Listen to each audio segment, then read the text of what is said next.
days really around the clock, including the weekend, Saturday, Sunday, starting on Thursday morning all the way through today. So making sure we could get to a point where we felt safe to say when we were at a spot to start school. And so I know everyone, you have the reopening plan, and I'll be covering that in a little bit. But first, I'd like to address a couple other things and talk about some of the things we found since the last time I've talked to you. So again, first and foremost, I want to apologize to our families, our staff, our schools, our bus drivers, our students for the challenges that we faced. You know, the hard part was I've talked to so many parents, families of people that I know that just said the first day was incredible and their child came home so happy.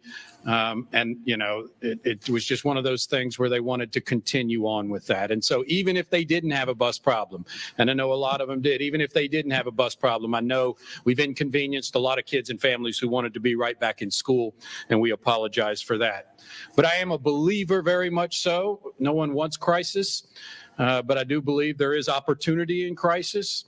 And an opportunity to significantly improve and get better what you're doing. And so, you know, I do believe crisis and hardship creates that opportunity. You know, I've said many times that this is the biggest change that we've taken on since the 1970s in Jcps, and it is definitely needed. Although I did feel like mistakes were going to be made, I said that in press conferences throughout the summer. You know, I also know that this was not anticipated.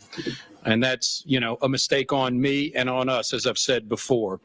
But it has given us the opportunity to really dig deep and find some things that we need to do a whole lot better. And so we are going to have some good coming out of that. I will say this, going back to what we are doing is not an option. It's not an option going back to what we were doing before. If we went back to what we were doing, we'd have 750 bus routes with about 600 bus drivers. We would be canceling close to 20% of our routes every day, which is not tenable. And what would happen is what a lot of districts have had to do, but would be 20% of the routes is for us to say, I'm sorry, you don't get transportation to school today. And that's what would happen. And so going back to that is just not an option for us. Once again, I told you this last week, we have 400 fewer routes than we did 10 years ago. So we had about 950. Now we have about 550 routes. So we're trying to do the same thing, transport kids even more with additional choice and additional district-wide magnets with 400 less routes. And so what we've really found, you know, I'll be quite candid, our systems in transportation and our technology in transportation was extremely antiquated. So we have a lot of great technology in this district, but a lot of it with our technology around transportation was not where it was needed to be. And we didn't have good communication systems for bus drivers, schools, and parents to be informed of any problems or delays. And when we are in a scenario with this many shortage of bus drivers, we have to be able to contact parents, families, schools very well so that they know. And so one of the greatest errors I think we had last week was not having effective communication with families, and we are correcting that. We've also found a few other significant deficiencies that are being corrected right now. When we were given our new routes this summer from Alpha Routes, we've had to add about 5,000 routes to that. And so every time a new student comes in, needs a bus stop, a family requests a bus stop, that's additional stop we need to add and can even add to routes. But when stops are added to routes, we did not properly add the time that was needed for a bus driver to complete that. And so if it took an extra 10 minutes, that may not have been added to the time of the route. And when you're talking a 2:20 stop time and you have some delays at the 2:20 stop time, that's obviously going to delay every single time thereafter. We had some room for error in our former schedule. We do not have room for error now. And so number one is getting the times exactly right so we can tell families this is exactly when your bus will be here. It may be late. Later than we want it to be, but it is in the reality in which we live right now, and to be able to communicate effectively with families. And if they choose to take another mode of transportation, we want to make sure that they are very clear about the times that we, with our resources, are able to transport them. I told you this, we didn't have strong communication between our schools, our bus drivers, and our command center. a big issue I just talked about, and this should not have happened. We did not have a way for families to know where their child's bus was. That is being corrected immediately. Another big issue, depots. When many students use depots, meaning they may go to a magnet school and they may take, or a school choice, they may take a bus to a depot, change to another bus, very similar to an airport. What we had done for many, many years is at our depots, our buses all stay there until every bus at the depot arrives. Kids switch buses and then they go. So if one or two buses are 30, 45 minutes late for whatever reason, we have been holding all the buses at that depot, which means every single bus is then delayed at the 2:30 time, the 3:30 time, and the 4:30 time. That was a significant issue that we are now correcting as well. We know that daycare routes weren't door to door. That is something we are correcting as well. And we know that just drivers weren't given the time they needed to either know their routes or the appropriate amount of time to complete their routes. So I want to talk about some of our short-term adjustments that we're making, and we're making these immediately. And once again, I say this is around the clock. We're going to need a couple more days to get these instituted. First and foremost, parents will have technology through a mobile app that they can load on their phone. They can register through a link that we will be using, have their child's buses on that link, and they will know exactly where the bus is. They can have notifications as well in the morning and the afternoon, so that if they want to know when their bus is 5 minutes away or entering a neighborhood, they could set an application or a notification for that. And parents will always, we are going to solve one of the main questions or issues I wanted to solve is parents saying, I did not know where my child is. And that is unfair to the parents of this community. That is being corrected. We hope to have that by our first day, which, as you know, is Friday. We're moving that as quickly as we possibly can. But at the absolute latest, that's going to be early next week, that parents will have accessibility to that application on their smartphones to know exactly where their child's bus is. We're going to have Jcps vans and drivers available to take elementary students home and back. And so if a parent is not waiting at the stop, and parents, we would encourage you, help us out with this with our youngest students. Instead of stopping that particular route and sending the child back to school, we will send a bus or a car to that student so that we can meet them and assist them with their family, wait for the family, and then make sure the route continues. The routes must continue throughout, or we cannot return to school. One of the things we have had to really work on is making sure that every single one of our students, this is a first day issue, but it was more significant than in the past. Every single one of our students, elementary, middle, and high, have a clear understanding of their bus or buses and their specific stop. So we had multiple issues of even high school students not necessarily knowing what their stop was, going past it 5 or 10 miles, and then asking the bus driver to return to that stop, which then once again put everyone behind. If it was a depot bus, that exacerbated the problem as well. We're going to have extra buses and vans at our depots. So if one bus or two buses are delayed, we can then use that van or that extra bus to go ahead and take those kids home, and we can keep the buses moving.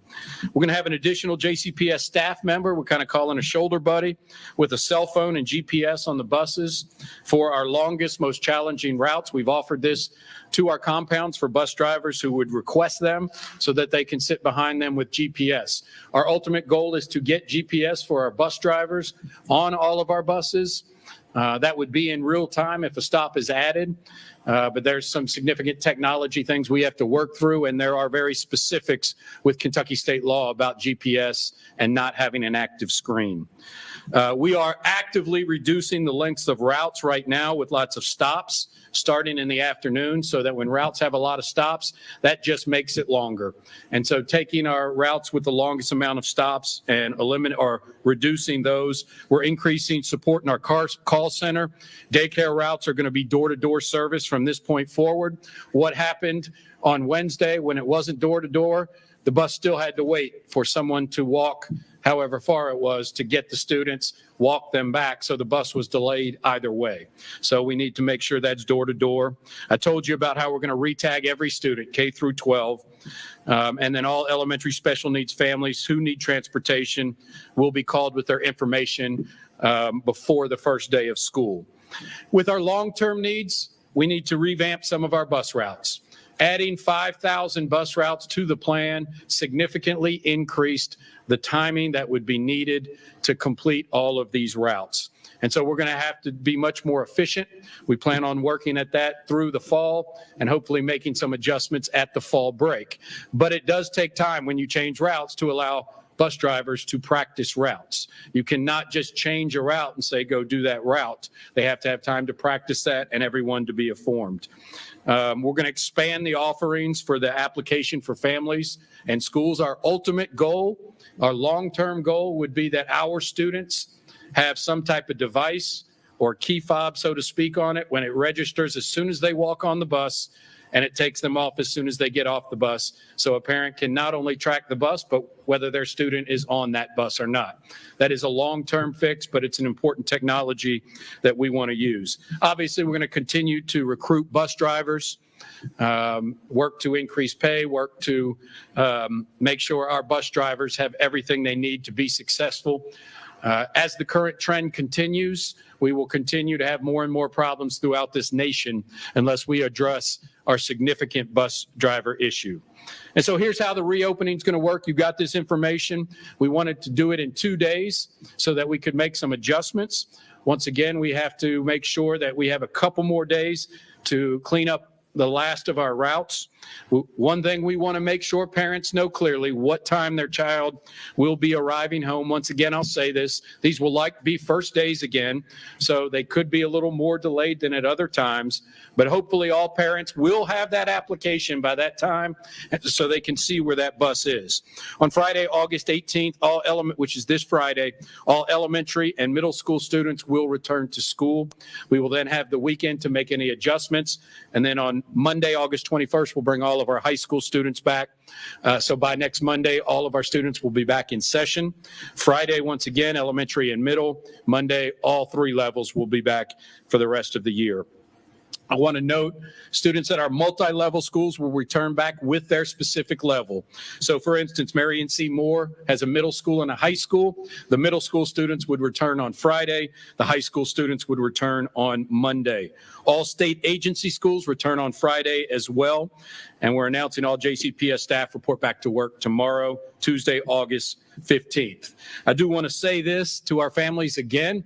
This was our mistake. We're going to do as much as we possibly can to forgive days that were missed. That is our Board of Education who makes that decision. Once again, there's a state law requiring a certain amount of seat hours. So we may take some faculty-only days later in the year, convert those into student days. But our goal will be not to extend the school year into the summer as a result of this. But our board will be making that decision later, and a lot will be determined by the amount of winter weather we get as we get into the winter months. A couple other announcements I want to make. Meal sites are going to be open Tuesday, Wednesday, and Thursday. We had about 1,000 people receive meals today. Those will be open Tuesday and Thursday. Immunizations and physical clinic Tuesday 9 to 3. At Iroquois High School, so hope our kids can take advantage of that. We also have a list of daycares who are offering JCPS families assistance while school is out. It's on our website. Also want to thank several businesses and organizations who have stepped up to assist. We had talked about UPS before, but the Louisville Zoo, Jefferson Memorial Forest, Fraser Museum, and many others have stepped up to assist. I just want to really take this last couple minutes and assure students, families, bus drivers, other school staff, students in our community that we hear you. We are doing everything we can to make this right, and we are going to make this right. And thanks to the overwhelming majority who have understood that, yes, we made mistakes, but we've owned up to them and we're going to fix them. On a personal level, I have to say, I've gotten a lot of feedback over the past 5 days, as you can imagine. Some of it's tough feedback to get, which I own and I accept. But I also want to thank all those who have reached out to me with an incredible amount of support, hundreds and hundreds of people inside the JCPS community and outside. I have not had the opportunity to respond to all of you, but I want you to know your words have meant a great deal to me. Once again, students had an awesome first day of class. I know they're going to have an awesome second, third, and fourth day of class, and we're going to get into a routine starting next week and be right back at it. So I'm excited at the end of this week to get our kids back in class and have a great year for the 23-24 school year. Happy to take any questions that you have. Superintendent Pollio, we've heard from a lot of bus drivers that their biggest concern is that their compound is nowhere near where their routes go. So, for example, they're in a compound that's in the east end and their first stop is over in the west end. Have you guys looked into addressing that or making any changes to the routes so bus drivers are driving in areas they know and are familiar with? Yeah, so I met with bus drivers and I told them clearly redoing all the routes in a 4 or 5 day period is not an option. I mean, that's just not an option. There are some times where that's a better efficiency. And so I want to say this, when we mirrored, sometimes when us would leave and go to another area of town to drop students off and then go all the way back to that area of town to pick up another group of students, led a whole lot of delays last year where students and staff were in schools till 6 and 7 o'clock at night. You all probably heard of that last year. It would have been worse this year. We are going to try to minimize that when we do our long-term planning, like I said, over fall break. That is not something that is just an overnight fix, but we are looking into that significantly. Where are we going to find the people that, sorry, I didn't. You can go next. Okay. Whoever. So adding 5,000 routes after the route, or adding 5,000 stops after the routes were already created, I mean, that seems like a very preventable error. When you do AI, you have to have all the data points in to create a system that works. Did Alpha Route sign off on that? Or did they work with you guys with these 5,000 routes or the stops, or were those just approved by Jcps folks? They were approved by that's the way we've done it in the past. And I mean, I can't get into the specifics of what sign off meant and didn't. I wish I could answer that for you, Jess. But, I think what we had was we should have had better communication with Alpha Routes about what we could do, what we could add, what we couldn't add, and what we should be doing. I'll tell you this, it would be a lot easier for me to stand up here and just say it was Alpha Routes' fault. That's not the case. I'm not saying that, I think working with them on implementation should have been something that we did and they did with us more, so that we were hand in hand when we were adding these stops. But we have to own our own mistakes, and I can't just put it on Alpha Routes. When we talk about the shoulder buddies on the buses, where are we going to find these folks and how much money are we going to spend on those positions? Well, once again, I mean, these aren't going to be permanent because, we'll pay extra for those that volunteer to do it. We need about 75 of them. So it's not a huge number of bus drivers who requested it. Most of the bus drivers told me they knew where they were going. It was just a matter of efficiency. But we do have some that didn't, and that held up the system. So what we're talking is about an hourly 75 for about 2 weeks. But once I can't give you an exact number, Krista, but I can tell you that, we're not talking a substantial sum when we're only talking about 2 weeks. Really what happens in most years, which we need to get to, is where bus drivers know their kids know their stops, parents understand where the bus is, and then the efficiencies begin to get better.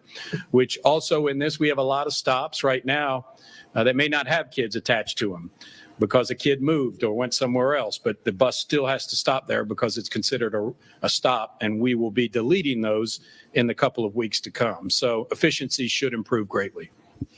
We learned today that there are two main either dynamic ideas or Alpha Route contracts, one from the summer of 2021 and one from November of 2022. We had been led to believe that the routes that we're currently dealing with were the result of the November 2022 contract. So then if that's true, what was the result of the first contract? What did you get from the first contract? I think, as I recall, I can't answer that specifically. We were working on efficiencies with our system. So we had gone from, well, like I said, 950 bus routes down to about 650 bus routes. That's hard, guys. I mean, it's hard for me to express how challenging it is for the transportation team to go from 950 routes to 650 routes and provide all the same services that we did. And I want to reiterate, when we add a district-wide magnet, whether that be Manual or Mail or Du Bois, which was added, Grace James.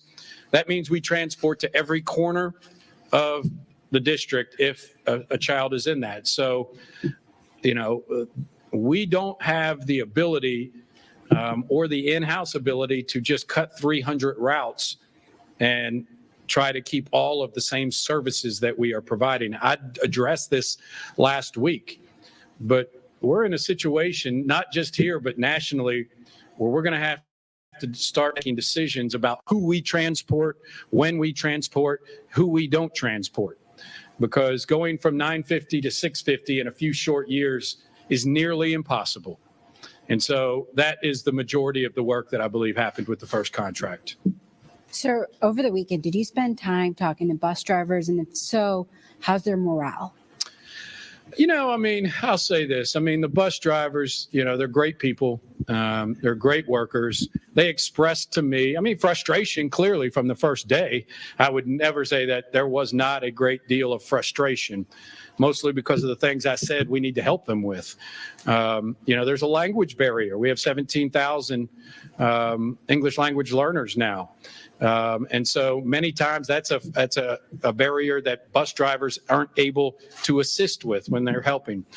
Most of them, almost all, nearly everyone I talked to said, we understand we got to get them back to school. We understand that, just help us out.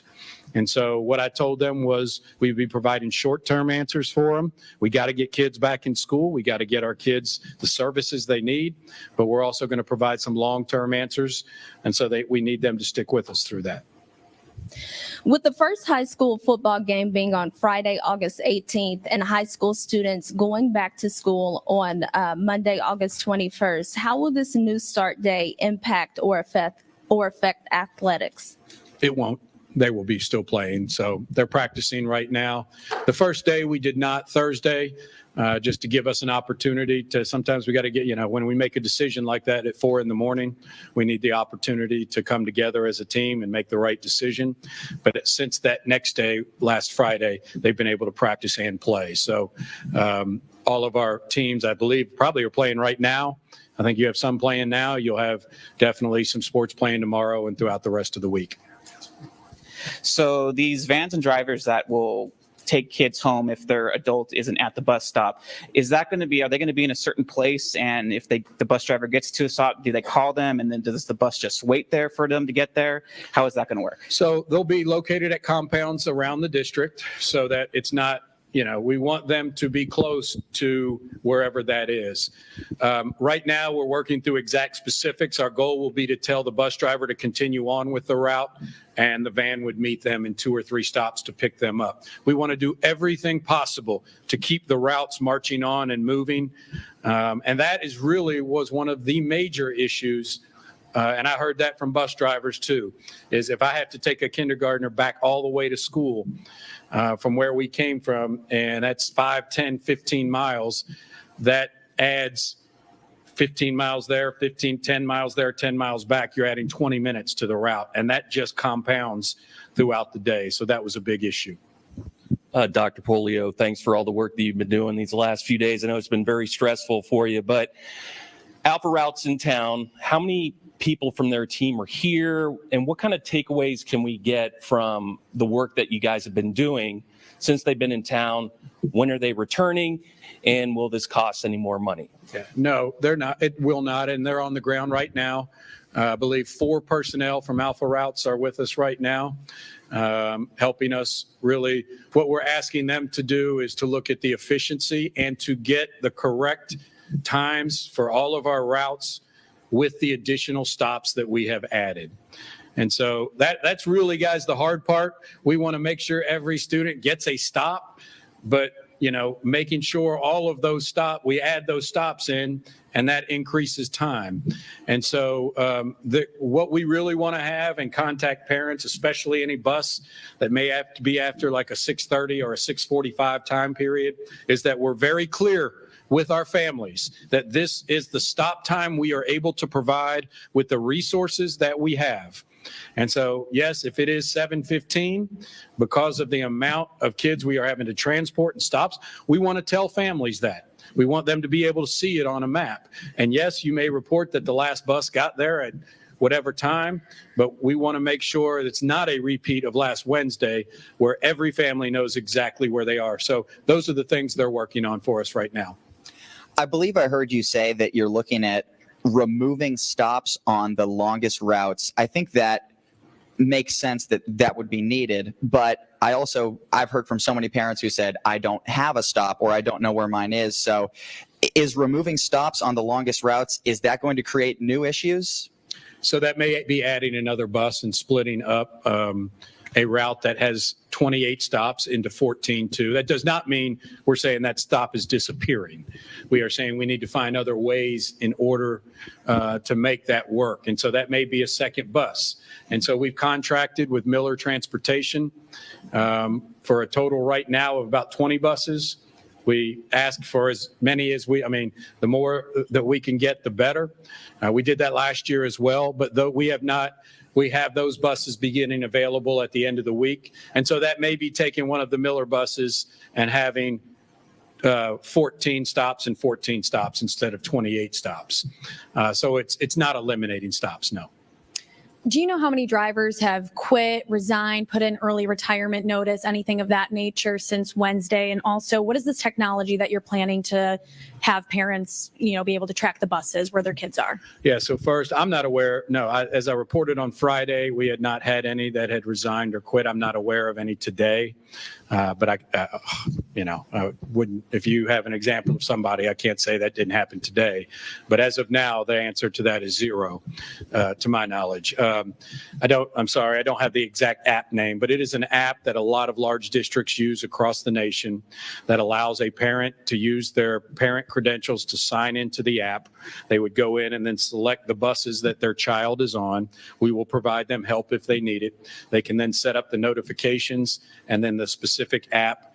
And we're working through T-Mobile is who we are working through. We have a contract with T-Mobile for a lot of services around technology, and they're assisting us with this.